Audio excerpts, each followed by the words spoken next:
ভয় পাইলে চলবে না, কথা বলতে হবে। কথা বলেন ঠিক কিনা? মুসলমানদের আওয়াজ নিচে হওয়ার কারণে অমুসলিম সম্প্রদায় সাহস পায় মুসলমানদের উপরে গর্জন দেওয়ার জন্যে। মুসলমান যখন লিল্লাহি তাকবীর বলে দেয়, লিল্লাহি তাকবীরের ধ্বনিতে আকাশ বাতাস প্রকম্পিত হয়। কাফেরের ক্ষমতার মস্তদে বাতাস লাগে, ধাক্কা লাগে, তাদের অন্তরের মধ্যে ভয় ঢুকে যায়। ইসরায়েলের বাহিনীর সামনে যখন মুসলমান যুবকেরা, ফিলিস্তিনি যুবকেরা পাথর ছুঁড়ে মারে, ইসরায়েলি বাহিনী বড় বড় অস্ত্র নিয়ে পিছন দিক দিয়ে চলে যায়। চিল্লায় বলেন সুবহানাল্লাহ। আল্লাহ ভয় ঢুকাই দিয়েছে। আল্লাহ কি ঢুকাই দিয়েছেন? ভয় ঢুকাই দিয়েছেন। মুহতারাম হাজিরিন, আজকে আপনারা ভয় পাবেন না। পৃথিবীতে দুইটা শক্তি চলছে। এক হচ্ছে আমেরিকা এবং তার দূষরেরা একটা বাতিল শক্তি নিয়ে দাঁড়িয়েছে, আরেক দিকে কোরআন নিয়ে মুসলমানরা আল্লাহর পক্ষে দাঁড়িয়েছে। মুসলমানরা মার খায়, মরে যায়, শহীদ হয়, মুসলমানদের কোনো ক্ষতি হয় না। কারণ মুসলমান জানে যদি গাছের গোড়ায় পানি ঢাললে একটা গাছ নতুন করে উদ্গত হয়, একটা গাছ সুগঠিত হয়, শক্তিশালী হয়। ঠিক মুসলমানদের রক্ত বৃথা যায় না। বদরে রক্ত ঝরেছে, উহুদে রক্ত ঝরেছে, হুনাইনে রক্ত ঝরেছে, খন্দকে রক্ত ঝরেছে। মুসলমানরা শেষ হয় নাই, বরং মুসলমানরা আরব রাষ্ট্র নয়, বরং তাম পৃথিবীর অর্ধেক রাষ্ট্র মুসলমানরা দখল করেছে। চিল্লায় বলেন ঠিক কিনা? অতএব মুসলমানরা মরে গেলে ইসলাম দমে যায় না, মুসলমানরা দমে যায় না। ফিলিস্তিনে মার খাচ্ছে মনে করবেন না মুসলমানরা দমে গেছে। কাশ্মীরে মার খাচ্ছে মুসলমানরা দমে যাবে না। আরাকানে মার খাচ্ছে মুসলমানরা দমে যাবে না। আগে শুধুমাত্র জিহাদের কথা বলতো মাদ্রাসার মোল্লা হুজুরেরা। আজকে মুসলমান মার খাওয়ার কারণে মুসলমান যুবকদের অন্তর থেকে জিহাদের আওয়াজ বের হচ্ছে। খালিদ বিন ওমরের মতো, আবু বকরের মতো, ওমরের মতো, ওসমানের মতো জিহাদের ডাক করছে। এতে বোঝা যায় আগামীর বিশ্ব আমেরিকার নয়, চীনের নয়, ব্রিটেনের নয়, আমেরিকার নয়, অন্য কারো নয়, একমাত্র মুসলমানদের। চিল্লায় বলেন ঠিক কিনা?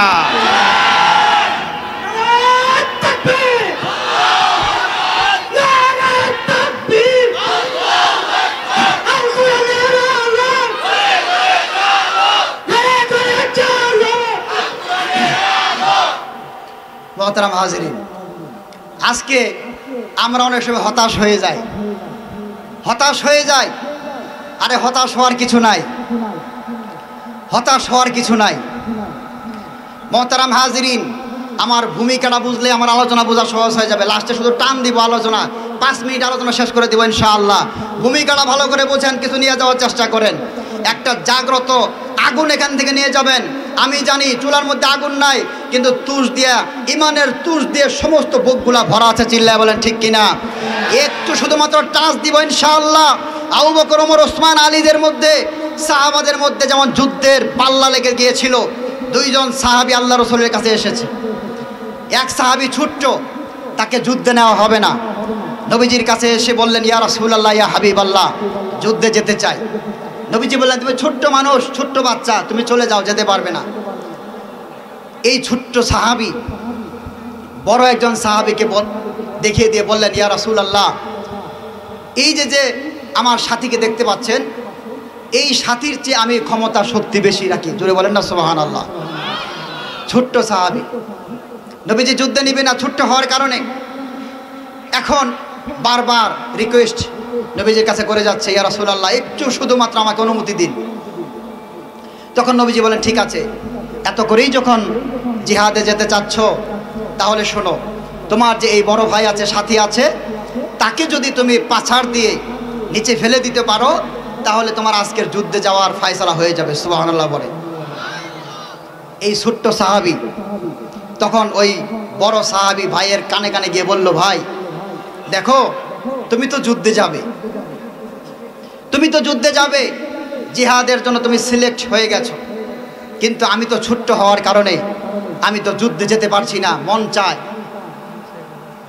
আমার আশা হচ্ছে যে আমিও যুদ্ধের ময়দানে যাব, কিন্তু নবীজি বলেছেন তোমার সঙ্গে পারলে নাকি আমাকে যুদ্ধে নিয়ে যাবে। তো ভাই, তুমি তো যুদ্ধে যাবেই, তবে তোমাকে একটু রিকোয়েস্ট করছি যে আমি যদি তোমার সঙ্গে পাছাড় লেগে যাই, আমার ক্ষমতা কম, আমি জানি, তুমিও জানো, কিন্তু আমাকে একটু যুদ্ধের জিহাদের সুযোগ করে দেওয়ার জন্যে তুমি একটু দুর্বলতার ভান করবে, আর এর মাধ্যমে আমি যাতে করে নবীজির সিলেক্টের মধ্যে চলে যায়। একটু চিল্লায় বলেন সুবহানাল্লাহ। ভাই জায়গা হচ্ছে না, একটু সামনে যারা বসে যায়, অনেক যুবকরা পিছনে দাঁড়িয়ে আছে, আরও লোক আসতেছে, পূর্ব সাইডের রাস্তাটা ক্লিয়ার করে দেয়, সবাই বসে যায়। এদিকে যুবকরা সামনে আসো, ভাইয়েরা যুবকদেরকে নিয়ে কথা হচ্ছে। জি একটু জিকির করে লা ইলাহা। আমরা পূর্ব সাইডে যারা দাঁড়িয়ে আছি তারা বসে যাই, পূর্ব সাইডে যারা দাঁড়িয়ে আছি রাস্তার জোরে লা ইলাহা। জিকিরের সাথে মহব্বতের সাথে আমরা একটু জায়গা করে দেই। চলো লা ইলাহা। ভাই আপনাদের কাছে করজোর আবদার, একটু বসেন, দেখা যায় তো এখান থেকে দেখা যায় না, এই সামনের বাইরে একটু বসেন, একটু বসেন দয়া করে। পিছনে আরো অনেক ভাই আসতেছে, জায়গা হচ্ছে না, রাস্তায় অনেক মানুষ আছে, ঢুকতে পারছে না। সামনের দিকেও জায়গা আছে, সমস্যা নাই, যদি ত্রিফল থাকে এখানে দেওয়া যাবে ইনশাআল্লাহ। জোরে লা ইলাহা। লা ইলাহা ইল্লাল্লাহ, লা ইলাহা। যে খামোশ হয়ে যায়, আমরা আল্লাহ আল্লাহ জিকির করতে থাকি, লা ইলাহা। যারা জায়গা করে দিবে, এই যে সাইডে বাইরা তোমরা একটু বসে গেলে তো সুন্দর দেখা যায়, আর চেহারা দেখলে পরে বয়নের জোশ আসবে আলাদা। ডাইনে বামে থাকলে লাভ নাই, সামনে থাকবা, কথা বলবো, তোমরাও একটু কি বলে রিপ্লাই দিবা ইনশাল্লাহ। পারবো না ইনশাল্লাহ? মুরব্বীদেরকে আদেশ করেছেন, আমার ছোটো যারা তাদেরকে বলছি, যুবকরা সামনে আসেন, মাশাআল্লাহ প্রচুর যুবক। আল্লাহ এদের সবাইকে তুমি ইসলামের জন্য কবুল আর মঞ্জুর করে নাও, চিল্লা বলেন আমিন। মা বোনেরা অনেক কষ্ট করে এখানে পাশে অবস্থান করছে, আল্লাহ পাক মা বোনদেরকে কবুল আর মঞ্জুর করেন, বলুন আমিন। লা ইলাহা।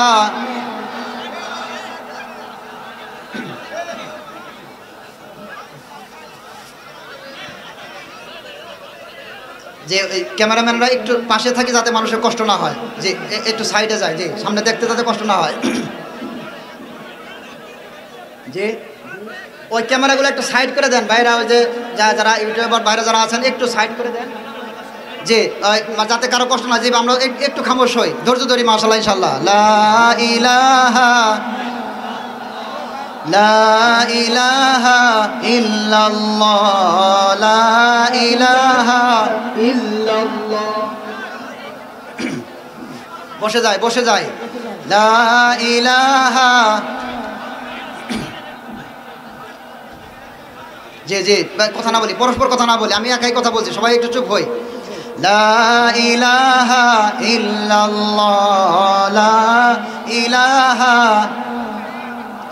সুবহানাল্লাহ ওয়ালহামদুলিল্লাহ, লা ইলাহা,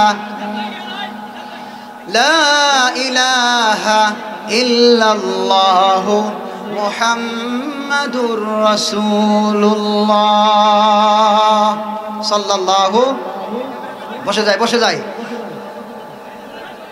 দাও খোদা দাও আমায় আবার ওমর দরাজ দিল, দাও খোদা দাও আমায় আবার ওমর দরাজ দিল, দাও আলীর মতো বীর সেনানী, আলীর মতো বীর সেনানী, জাগাতে নিখিল,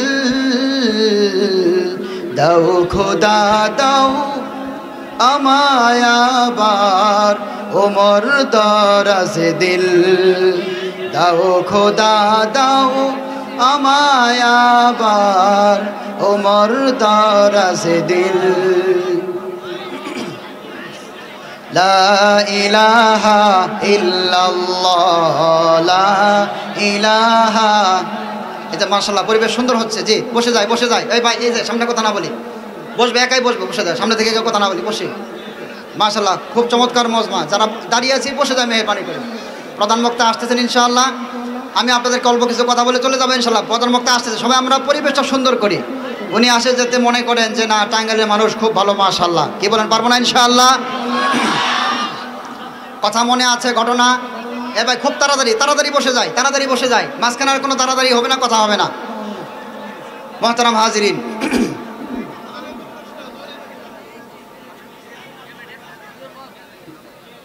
যেই কথাটা বলছিলাম, দুইজন সাহাবী যুদ্ধে যাবে, একজন ছোট আর একজন বড়। ছোটজন বড়জনকে বললেন, হে ভাই, তুমি তো জিহাদে যেতে পারবে, কিন্তু আমি তো ছোট্ট হওয়ার কারণে জিহাদে যেতে পারবো না। তবে নবীজি যেহেতু অপশন দিয়েছেন যে তোমাকে যদি আমি পাছাড় দিয়ে ফেলে দিতে পারি, আমার শক্তি যদি তোমার উপরে প্রবল হয়ে যায়, বিজয়ী হতে পারি, তাহলে আমার আল্লাহ রাস্তায় যাওয়া সহজ হয়ে যাবে। মোহতারাম হাজিরিন, কেন এই সাহাবী আল্লাহ রাস্তায় যেতে চাইলেন জানার দরকার আছে না নাই? একটু জোরে বলুন, আছে না নাই? একটা মানুষ জীবনে জিকির করে, নামাজ পড়ে, তার যেই পরিমাণ সওয়াব পায়, বিশ্বনবী ইরশাদ করেছেন, যদি কোনো মানুষ আল্লাহর রাস্তায় যুদ্ধে যায়, তাহলে সে ব্যক্তি বাড়িতে বসে একবার সুবহানাল্লাহ বলে যেই সওয়াব পেয়েছে, সে যদি বাড়িতে বসে না থেকে আল্লাহ রাস্তায় যুদ্ধে চলে যায়, যুদ্ধে গিয়ে যদি একবার সুবহানাল্লাহ পড়ে, আল্লাহ সুবহানাহু ওয়া তাআলা তাকে 49 কোটি বার সুবহানাল্লাহ বলার সওয়াব তাকে দান করবেন। আরো জোরে বলুন সুবহানাল্লাহ। আল্লাহ রাস্তায় গিয়ে একবার সুবহানাল্লাহ বলে কয় লক্ষ সওয়াব? এই যে কথা বলছে মাঝখানে, একটু আওয়াজ বন্ধ করি, 49 কোটি। ভাই ওই যে বাতরটা সাইডে বসি, এই যে এদিকে খেয়াল করি, আমার দিকে ভাই, কথা না বলি। ওই মাঝখানে উঁচা হওয়ার কারণে পিছন দিকে দেখা যায় না, আমরা একটু নিচে বসি, তাহলে দেখা যাবে পিছন দিকে, ভাইদের কষ্ট হবে না, কাউকে কষ্ট না দেই। জি ভাই, আমরা একটু বিনয়ের সঙ্গে বসে যাই। আচ্ছা, বসতেছে যা ভলেন্টিয়ার যারা আছেন ভাইরা একটু খেয়াল করবেন যাতে পরস্পর কোনো কথা না হয়। আমরা একে অপরের সহযোগী হই, এখানে কোরআন এবং হাদিস শুনতে আসছি, তাই না? আমরা যদি কথা বলি তাহলে কিন্তু আমরা মানে এটা ভালোবাসা প্রমাণ করতে পারবো না। কোরআনের কথা শুনতে এসে আমি যদি একটু মানে বিরক্ত হই, এটা আমার জন্য। আচ্ছা বসে যাই, এখন বসে যাই, আর কেউ কথা না বলি। ভাই সবাই ঠিক আছে তো ইনশাল্লাহ? আমার দিকে সবাই দিকে খেয়াল করি, ঠিক আছেন সবাই? আওয়াজ হয় না, সবাই ঠিক আছেন? সবাই রেডি আছেন তো ইনশাল্লাহ? হ্যাঁ, আলোচনা হবে। ওই চাউল যেরকম গরম বালির মধ্যে দিলে খয়ের মতো ফুটতে থাকে, ওইরকম আপনারা রিপ্লাই দেবেন ইনশাআল্লাহ। মোহতারাম হাজিরিন, কোনো মানুষ বাড়িতে বসে একবার সুবহানাল্লাহ বললে একবার সুবহানাল্লাহর সওয়াব পায়। সেটাও কি পরিমাণ? নবীজি বলেছেন, জান্নাতের মধ্যে তার জন্য এমন একটি গাছ আল্লাহ পাক এটার দ্বারা তৈরি করে দেবেন সুবহানাল্লাহর বিনিময়ে। এই গাছের ছায়ার তলে যদি একটা তেজি ঘোড়া 500 বছর দৌড়ায়, তবুও একবার সুবহানাল্লাহ বলার সওয়াবের কারণে জান্নাতে যেই গাছটা লেগে যাবে, 500 বছর একটা তেজি ঘোড়া চতুর্দিকে প্রদক্ষিণ করে সেই জায়গা শেষ করতে পারবে না। চিল্লায়া বলেন সুবহানাল্লাহ। শুধুমাত্র তাই নয়, বিশ্বনবী মুহাম্মদ আরবি সাল্লাল্লাহু আলাইহি ওয়াসাল্লামের ইরশাদ করে দিয়েছেন, কোনো বান্দা বান্দি যদি একবার সুবহানাল্লাহ পাঠ করে, আসমান এবং জমিনের মাঝখানে যতগুলো ফাঁকা জায়গা আছে, রব্বুল আলামিন ওই বান্দার সুবহানাল্লাহ বলার কারণে সমস্ত জায়গাগুলোকে নেকি দ্বারা ভরপুর করে দিবেন। সব জায়গা নেকি দ্বারা ভরপুর হয়ে যাবে। কিন্তু মুহতারাম হাজিরিন, কোনো বান্দা বান্দি যদি আল্লাহর রাস্তায় চলে যায়, জিহাদের ময়দানে চলে যায়, তাহলে এই মানুষটা সেখানে গিয়ে সুবহানাল্লাহ বলার কারণে এই পরিমাণ সওয়াব তো পাবেই। কিন্তু এই মানুষ যদি আল্লাহর রাস্তায় চলে যায়, জিহাদে চলে যায়, তাহলে এই লোকটা 49 কোটি বার সুবহানাল্লাহ বললে যেই সওয়াব, আল্লাহর রাস্তায় গিয়ে একবার সুবহানাল্লাহ বলার কারণে আল্লাহ পাক ওই পরিমাণ সওয়াব তাকে দান করবেন। সুবহানাল্লাহ। মুহতারাম হাজির, এই জন্য সাহাবী এবার যুদ্ধে যাওয়ার জন্য প্রস্তুত হয়ে গেলেন। তো বড় ভাইকে বললেন যে একটু দুর্বল হবে, ভাব ধরবে, আমি তোমাকে পরাজিত করে যুদ্ধের ফয়সালা হয়ে যাবে। জোরে বলুন না সুবহানাল্লাহ। এইভাবে তারা যুদ্ধে চলে গেছে।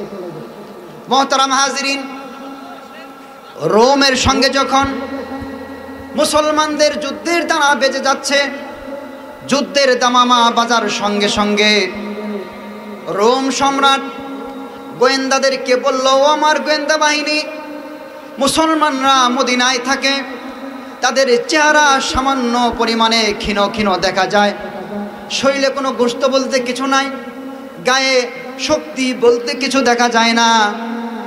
কি তারা খায়, কি তারা পড়ে? গোয়েন্দা বাহিনী রিপোর্ট করে দিল, ও রাজামশাই, মুসলমানদের কাছে তেমন কোনো খাবার দাবারের ব্যবস্থা নাই। মুসলমানরা শুধুমাত্র শুকনা রুটি, কয়েকটা খেজুর আর সামান্য পানি খেয়ে তারা জীবন কালপাত করে। রোমের সম্রাট বলল, এই মুসলমান সম্প্রদায় শুধুমাত্র সামান্য পানি, শুকনা রুটি আর খেজুর খাওয়ার পরে কোন শক্তির বলে মুসলমানরা বিজয় লাভ করে? কাফের বেঈমানরা মুসলমানদের সঙ্গে কেন পেরে ওঠে না? সবাই এদিকে লক্ষ্য করুন, এদিকে লক্ষ্য করুন, কাজ চলতে থাকুক, সবাই এদিকে লক্ষ্য করুন। শয়তান এখন ঢুকে গেছে, কথা নষ্ট করে দিচ্ছে, সবাই খেয়াল করুন। মুসলমানরা বদরের মধ্যে বিজয় লাভ করেছে, উহুদের ময়দানে বিজয় লাভ করেছে, খন্দকে বিজয় লাভ করেছে, হুনাইনের মধ্যে বিজয় লাভ করেছে। কিসের বদৌলতে মুসলমানরা কাফেরদের বিরুদ্ধে বিজয় লাভ করে? আমার একটু জানতে ইচ্ছা করেও আমার গোয়েন্দা বাহিনী এসে রিপোর্ট